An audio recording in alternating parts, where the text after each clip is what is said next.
Arsenal were fantastic on the night. Let's start from there. It's one thing when you face sides you're very much superior over. I think that's what we saw last night, Arsenal and PSV. The Arsenal right now is not the Arsenal we used to know. Somehow, one prop we need to give Mikel Arteta is that he's turned Arsenal from just a regular team that competes to a team that is actually a formidable force in competitions they are part of. We've seen that in the Premier League. This used to be an Arsenal side some 7-8 years ago that we are always competing for third, fourth, but now we talk about Arsenal always competing for the Premier League, even though, I mean, it never comes. There's also, we talk about Arsenal in the Champions League, and let's not lie, you cannot not include Arsenal as the top, among the top 8 teams, the top 8 to be feared teams in this Champions League. You just cannot do that because they are a very solid side. Last season, making it into the Champions League quarterfinals. This season, on route to the quarterfinals yet again. And here's something that I actually do think will happen. Yes, Obed says he wants to face Atletico Madrid. Somehow, I do feel, no matter the Madrid that makes it through to the quarterfinals, I do have a feeling that Arsenal are going to be making it to the semifinals this season, irrespective of which of the Madrid teams make it to the quarterfinals. That's how formidable I think Arteta has set this team up. And yes, I genuinely do not think there are many teams that can stop them right now. But the question at the end of the day is Mikel Arteta that man that really can take us now to a title? And I don't know. I think that's a question, that's a conversation for another day. But are they among the sides to be feared in this competition? I absolutely think so. I see us now making it to the semifinals of this competition. Dechi, yeah, you talk about Arsenal making it to the semifinals, but let's mention a few players now. There's Luka Modric, there's Mbappe, there's Vinicius Jr., there's Jude Bellingham, there's Rodrigo, Valverde. A lot of interesting stars right there in the mix for Real Madrid. I know, yes, Arsenal, they possess a couple of interesting players as well, especially in the defense, Saliba and Gabriel Magalhaes. But when it comes to strength, numbers, and ability and mentality, don't you think Real Madrid are way above Arsenal when it comes to the Champions League?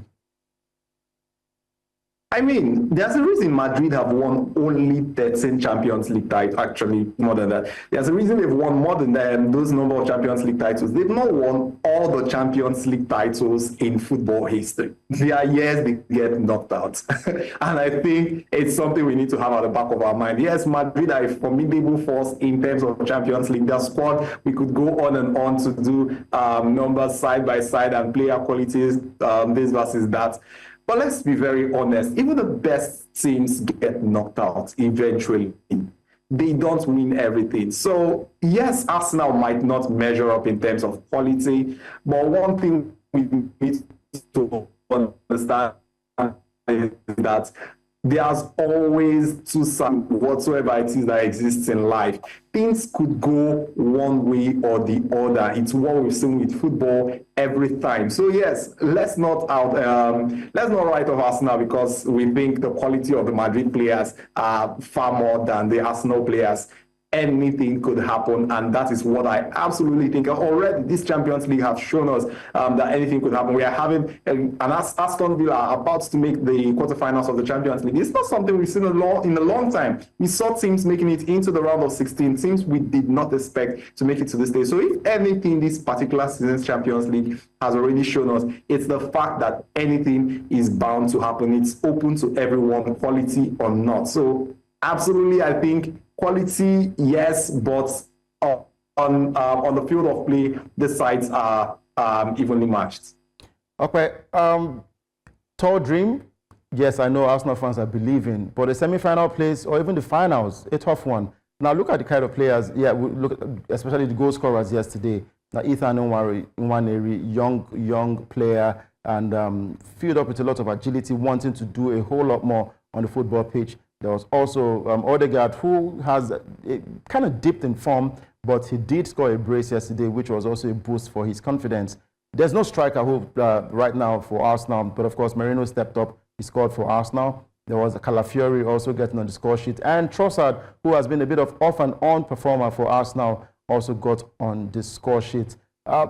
how huge is this dream and belief of Arsenal? What exactly is going right for the club? Because Arteta is playing without a striker, but he still believes. Remember some weeks ago he said, over his dead body will he say Arsenal have given up on the EPL title? It's the mentality, Udoka. It's the mentality. That's one thing that Mikel Arteta has changed. That's one thing I know that has changed post-Wenger era, and even from the Wenger era. Just before Arsene Wenger left, there was this very failure-like mentality. There was this timidity. They could not go to certain grounds and be able to win. If you take a look at Arsenal's record now against the Big Six, it is much better compared to when Mikel Arteta was not the manager. So he has changed the mentality of the players. It's a winning mentality. Also, he has put together a quality side. In today's game of football, how do you want to win tournaments? You need a squad that has quality in depth, meaning that even when one particular player is missing, your team must still be able to give good quality. And I think Arsenal this season are currently on that level. There's no Bukayo Saka in the team, but then you've got a 17-year-old Nwaneri. I said it yesterday that when it comes to open play goals, it's going to come through him. And honestly, he delivered. He did not, one goal from him, one assist if I'm not mistaken. And look, the Arsenal team is beaming with confidence. They've got quality players as well. They've got world-class players, in my own opinion. I think Thomas Partey is one of the best defensive midfielders in the world, even though his legs are gone at this moment. I think Odegaard is a top player. Yes, he did lose form, especially with the injury that he had earlier in the season. And I think he has heard the cries of the fans, because as a captain, you need to be the one to lead your team and to spur them on to victory. And I think he has taken that mantle. He heard the cries of the fans and he responded with 2 goals. The question is now, how consistent is he going to be? Considering the dream, I know for a fact that with the documentary that was put out 2 years ago by Arsenal with the All or Nothing, they had a 5-year plan. This year in particular marks the end of that 5-year plan. And at the end of the 5-year plan, the aim is to win a major trophy, either the Champions League or the Premier League. But then I will put this clause in there. I do not think that Arteta has been fully equipped. I think one more ammunition has been missing from this team, and that has been a goal scorer, an out-and-out goal scorer, an out-and-out goal poacher. However, despite that inability, they have found a way to create chances and to score goals through set pieces and open play as well, meaning that irrespective of an out-and-out striker, Arsenal have what it takes to win games. So for me, at this point in time, I think it's all about discipline and consistency and a bit of luck.